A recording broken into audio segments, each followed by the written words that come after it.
Hari-hariku seperti bayang-bayang memanjang, dan aku sendiri layu seperti rumput. Tetapi Engkau, ya Tuhan, bersemayam untuk selama-lamanya, dan nama-Mu tetap turun-temurun.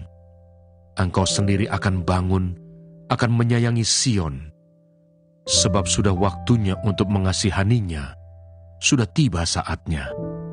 Sebab hamba-hamba-Mu sayang kepada batu-batunya, dan merasa kasihan akan debunya. Maka bangsa-bangsa menjadi takut akan nama Tuhan, dan semua raja bumi akan kemuliaan-Mu. Bila Tuhan sudah membangun Sion, sudah menampakkan diri dalam kemuliaannya. Kebangkitan tubuh. Tetapi mungkin ada orang yang bertanya, bagaimanakah orang mati dibangkitkan? Dan dengan tubuh apakah mereka akan datang kembali? Hai orang bodoh, apa yang engkau sendiri taburkan tidak akan tumbuh dan hidup kalau ia tidak mati dahulu. Dan yang engkau taburkan bukanlah tubuh tanaman yang akan tumbuh, tetapi biji yang tidak berkulit, umpamanya biji gandum atau biji lain. Tetapi Allah memberikan kepadanya suatu tubuh seperti yang dikehendakinya. Ia memberikan kepada tiap-tiap biji tubuhnya sendiri. Bukan semua daging sama. Daging manusia lain daripada daging binatang, lain daripada daging burung, lain daripada daging ikan. Ada tubuh surgawi dan ada tubuh duniawi. Tetapi kemuliaan tubuh surgawi lain daripada kemuliaan tubuh duniawi. Kemuliaan matahari lain daripada kemuliaan bulan, dan kemuliaan bulan lain daripada kemuliaan bintang-bintang, dan kemuliaan bintang yang satu berbeda dengan kemuliaan bintang yang lain. Demikianlah pula halnya dengan kebangkitan orang mati. Ditaburkan dalam kebinasaan, dibangkitkan dalam ketidakbinasaan. Ditaburkan dalam kehinaan, dibangkitkan dalam kemuliaan. Ditaburkan dalam kelemahan, dibangkitkan dalam kekuatan. Yang ditaburkan adalah tubuh alamiah, yang dibangkitkan adalah tubuh rohaniah. Jika ada tubuh alamiah, maka ada pula tubuh rohaniah. Seperti ada tertulis, manusia pertama, Adam, menjadi makhluk yang hidup. Tetapi Adam yang akhir menjadi roh yang menghidupkan. Tetapi yang mula-mula datang bukanlah yang rohaniah, tetapi yang alamiah. Kemudian barulah datang yang rohaniah. Manusia pertama berasal dari debu tanah dan bersifat jasmani. Manusia kedua berasal dari sorga. Makhluk-makhluk alamiah sama dengan dia yang berasal dari debu tanah, dan makhluk-makhluk surgawi sama dengan dia yang berasal dari sorga. Sama seperti kita telah memakai rupa dari yang alamiah, demikian pula kita akan memakai rupa dari yang surgawi. Sesudah itu majulah Raja Israel dengan Yosafat Raja Yehuda ke Ramot Gilead. Raja Israel berkata kepada Yosafat, "Aku akan menyamar dan masuk pertempuran, tetapi engkau pakailah pakaian kebesaranmu." Lalu menyamarlah Raja Israel, kemudian mereka masuk ke pertempuran. Adapun Raja negeri Aram telah memberi perintah kepada para panglima pasukan keretanya demikian, "Janganlah kamu berperang melawan sembarang orang, melainkan melawan Raja Israel saja." Segera sesudah para panglima pasukan kereta itu melihat Yosafat, mereka berkata, "Itu Raja Israel." Lalu mereka mengepung dia untuk menyerang dia. Tetapi Yosafat berteriak dan Tuhan menolongnya. Allah membujuk mereka pergi daripadanya. Segera sesudah para panglima pasukan kereta itu melihat bahwa dia bukanlah Raja Israel, maka undurlah mereka daripadanya. Tetapi seseorang menarik panahnya dan menembak dengan sembarangan saja dan mengenai Raja Israel di antara sambungan baju sirahnya. Kemudian ia berkata kepada pengemudi keretanya, "Putar, bawa aku keluar dari pertempuran, sebab aku sudah luka." Tetapi pertempuran itu bertambah seru pada hari itu, dan Raja Israel tetap berdiri di dalam kereta, berhadapan dengan orang Aram itu sampai petang. Ia mati ketika matahari terbenam. 2 Tawarikh pasal 19. Pelihat Yehu menegur Raja Yosafat. Yosafat Raja Yehuda pulang dengan selamat ke istananya di Yerusalem. Ketika itu Yehu bin Hanani pelihat itu pergi menemuinya dan berkata kepada Raja Yosafat, Sewajarnyakah engkau menolong orang fasik dan bersahabat dengan mereka yang membenci Tuhan? Karena hal itu Tuhan murka terhadap engkau. Namun masih terdapat hal-hal yang baik padamu, karena engkau menghapuskan tiang-tiang berhala dari negeri ini dan mencari Allah dengan tekun. Yosafat mengangkat hakim-hakim. Yosafat diam di Yerusalem.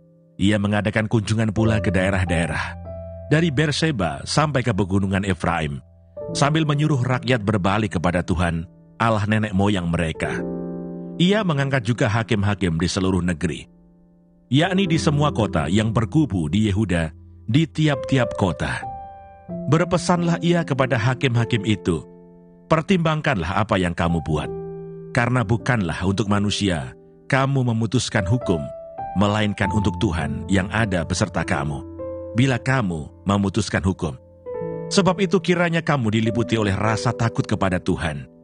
Bertindaklah dengan seksama, karena berlaku curang, memihak, ataupun menerima suap tidak ada pada Tuhan Allah kita. Juga di Yerusalem, Yosafat mengangkat beberapa orang dari antara orang Lewi, dari antara para imam, dan dari antara para kepala puak Israel, untuk memberi keputusan dalam hal hukum Tuhan dan dalam hal perselisihan. Mereka berkedudukan di Yerusalem. Ia memerintahkan mereka, kamu harus bertindak dengan takut akan Tuhan, dengan setia dan dengan tulus hati, demikian. Dalam setiap perkara yang disampaikan kepada kamu oleh rekan-rekanmu yang tinggal di kota-kota, yakni perkara-perkara mengenai pertumpahan darah, atau mengenai hukum, perintah, ketetapan-ketetapan dan peraturan-peraturan, hendaklah kamu memperingatkan mereka, supaya mereka jangan bersalah terhadap Tuhan, sehingga murkanya menimpa kamu dan rekan-rekanmu. Hendaklah kamu berbuat demikian, dan kamu tidak akan bersalah.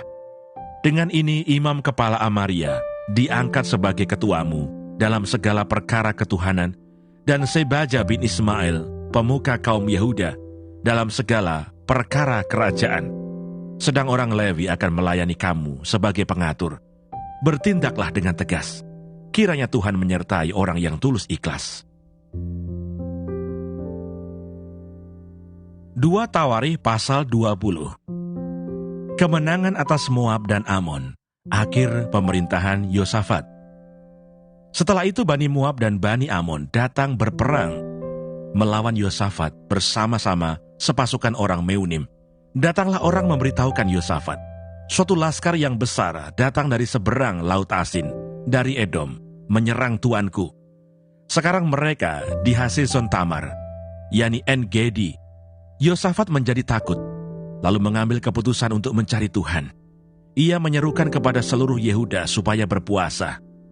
Dan Yehuda berkumpul untuk meminta pertolongan daripada Tuhan. Mereka datang dari semua kota di Yehuda untuk mencari Tuhan. Lalu Yosafat berdiri di tengah-tengah jemaah Yehuda dan Yerusalem di rumah Tuhan, di muka pelataran yang baru dan berkata, "Ya Tuhan Allah nenek moyang kami, bukankah Engkau Allah di dalam surga? Bukankah Engkau memerintah atas segenap kerajaan bangsa? Kuasa dan keperkasaan ada di dalam tangan-Mu, sehingga tidak ada orang yang dapat bertahan melawan Engkau. Bukankah Engkau Allah kami yang menghalau penduduk tanah ini dari depan umat-Mu Israel, dan memberikannya kepada keturunan Abraham sahabat-Mu itu untuk selama-lamanya? Lalu mereka mendiami tanah itu dan mendirikan bagi-Mu tempat kudus untuk nama-Mu. Kata mereka, bila sesuatu malapetaka menimpa kami, yakni pedang, penghukuman, penyakit sampar atau kelaparan, kami akan berdiri di muka rumah ini, di hadapan-Mu, karena nama-Mu tinggal di dalam rumah ini. Dan kami akan berseru kepadamu di dalam kesesakan kami, sampai Engkau mendengar dan menyelamatkan kami. Sekarang lihatlah Bani Amon dan Moab, dan orang-orang dari pegunungan Seir ini. Ketika orang Israel datang dari tanah Mesir, Engkau melarang mereka memasuki negerinya. Oleh sebab itu mereka menjauhinya dan tidak memusnahkannya. Lihatlah, sebagai pembalasan mereka datang mengusir kami dari tanah milik yang telah Engkau wariskan kepada kami. Ya Allah kami, tidakkah Engkau akan menghukum mereka, karena kami tidak mempunyai kekuatan untuk menghadapi laskar yang besar ini yang datang menyerang kami? Kami tidak tahu apa yang harus kami lakukan, tetapi mata kami tertuju kepadamu." Sementara itu seluruh Yehuda berdiri di hadapan Tuhan, juga segenap keluarga mereka dengan istri dan anak-anak mereka. Lalu Yahasiel bin Zakaria bin Benaya bin Matanya, seorang Lewi dari Bani Asaf, dihinggapi roh Tuhan di tengah-tengah jemaah dan berseru, "Camkanlah, hai seluruh Yehuda dan penduduk Yerusalem dan tuanku Raja Yosafat.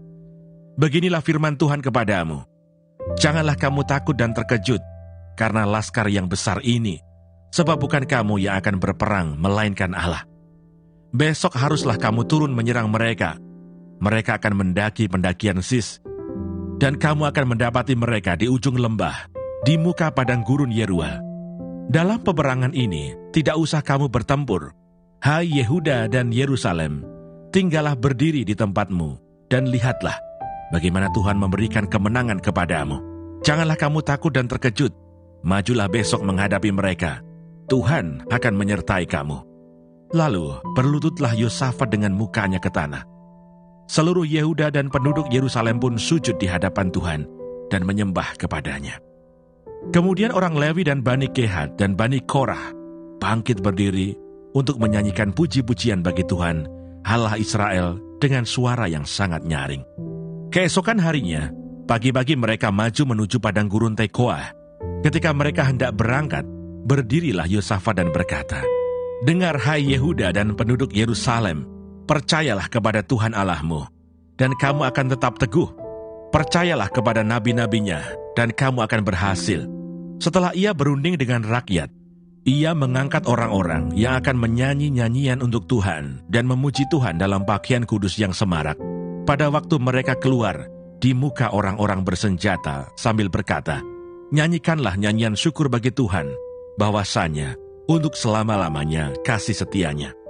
Ketika mereka mulai bersorak-sorai dan menyanyikan nyanyian pujian, dibuat Tuhanlah penghadangan terhadap Bani Amon dan Moab dan orang-orang dari pegunungan Seir yang hendak menyerang Yehuda, sehingga mereka terpukul kalah. Lalu Bani Amon dan Moab berdiri menentang penduduk pegunungan Seir, hendak menumpas dan memunahkan mereka. Segera sesudah mereka membinasakan penduduk Seir, mereka saling bunuh-membunuh. Ketika orang Yehuda tiba di tempat peninjauan di padang gurun, mereka menengok ke tempat laskar itu. Tampaklah semua telah menjadi bangkai, berhantaran di tanah, tidak ada yang terluput. Lalu Yosafat dan orang-orangnya turun untuk menjarah barang-barang mereka. Mereka menemukan banyak ternak, harta milik, pakaian, dan barang-barang berharga. Yang mereka rampas itu lebih banyak daripada yang dapat dibawa. 3 hari lamanya mereka menjarah barang-barang itu, karena begitu banyaknya. Pada hari keempat mereka berkumpul di lembah pujian. Di sanalah mereka memuji Tuhan, dan itulah sebabnya orang menamakan tempat itu lembah pujian hingga sekarang. Lalu pulanglah sekalian orang Yehuda dan Yerusalem dengan Yosafat di depan. Mereka kembali ke Yerusalem dengan sukacita, karena Tuhan telah membuat mereka bersukacita karena kekalahan musuh mereka. Mereka masuk ke Yerusalem dengan gambus dan kecapi dan nafiri, lalu menuju rumah Tuhan. Ketakutan yang dari Allah menghinggapi semua kerajaan negeri-negeri lain. Ketika mereka mendengar bahwa Tuhan yang berperang melawan musuh-musuh Israel, dan kerajaan Yosafat amanlah, karena Allahnya mengaruniakan keamanan kepadanya di segala penjuru. Yosafat memerintah atas Yehuda.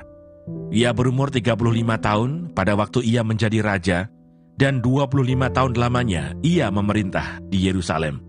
Nama ibunya ialah Azubah, anak Silhi. Ia hidup mengikuti jejak Asa ayahnya. Ia tidak menyimpang daripadanya, dan melakukan apa yang benar di mata Tuhan.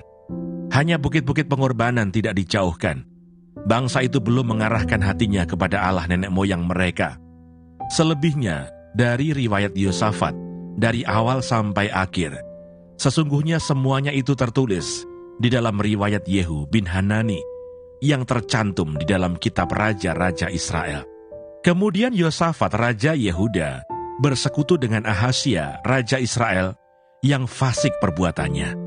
Ia bersekutu dengan Ahasia untuk membuat kapal-kapal yang dapat berlayar ke Tarsis. Kapal-kapal itu dibuat mereka di Esion Geber. Tetapi Eliezer bin Dodawa dari Maresa bernubuat terhadap Yosafat, katanya, "Karena engkau bersekutu dengan Ahazia, maka Tuhan akan merobohkan pekerjaanmu." Lalu kapal-kapal itu pecah dan tak dapat berlayar ke Tarsis. Kemudian Yosafat mendapat perhentian bersama-sama dengan nenek moyangnya, dan ia dikuburkan di samping nenek moyangnya di kota Daud. Maka Yoram anaknya menjadi raja menggantikan dia. Raja Yoram. Saudara-saudaranya, anak-anak Yosafat ialah Asaria, Yehiel, Zakaria, Asariyahu, Mikael, dan Sefaja. Mereka semua anak-anak Yosafat, raja Israel. Ayahnya memberikan kepada mereka banyak pemberian, berupa emas dan perak, dan barang-barang berharga. Juga kota-kota berkubu di Yehuda. Tetapi kedudukan raja diberikannya kepada Yoram karena dialah anak sulungnya.